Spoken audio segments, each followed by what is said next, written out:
पहिल्यांदा 26-27 ची अट जी आहे ती आपण काढून टाकलेली आहे।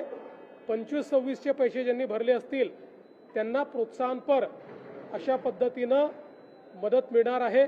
आणि मला असं वाटतं आता देशातली आणि राज्यातली सगळ्यात मोठी कर्जमाफी 56 लाख शेतकऱ्यांकरता मी विधानसभेत घोषणा केली होती। आजपर्यंत सगळ्या कर्जमाफी योजनांमध्ये लगतच्या कर्जमाफी योजनेतले जे पात्र उमेदवार असतात त्यांना अपात्र करण्यात आलं। यावेळी आम्ही त्यांनाही 50,000पर्यंत पात्र करण्याचा निर्णय घेतला होता, पहिल्यांदा खास बाब म्हणून।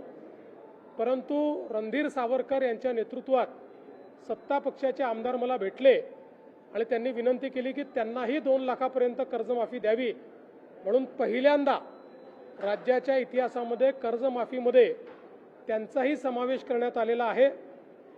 मुळामध्ये दुसरी जी अट होती की 26-27चेही पैसे भरले तर प्रोत्साहनपर पैसे मिळतील, ती 26-27 ची अट जी आहे ती आपण काढून टाकलेली आहे।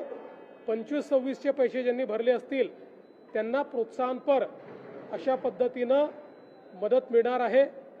यामुळे काही शेतकरी जे अपात्र झाले असते ते सगळे पात्र झालेले आहेत।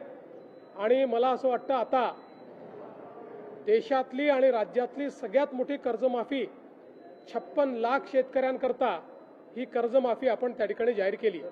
पुन्हा सांगतो, पहिल्यांदा राज्य सरकारने हा निर्णय घेतलाय, यापूर्वी कधीही असा निर्णय झालेला नाही। 56 लाख शेतकऱ्यांना 36,585 कोटीचा लाभ देणारी ऐतिहासिक अशा प्रकारची योजना आहे।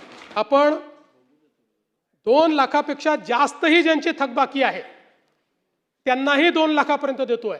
आपल्या योजनेत 2 लाखावर 1 रुपया जरी वर असेल तरी त्याला कर्जमाफी मिळालेली नाही। इथे 2 लाखाच्या वर असेल तरी त्याला आपण ती कर्जमाफी देणार आहोत। टाळ्या याच्यानंतर वाजवा, टाळ्या याच्यानंतर वाजवा।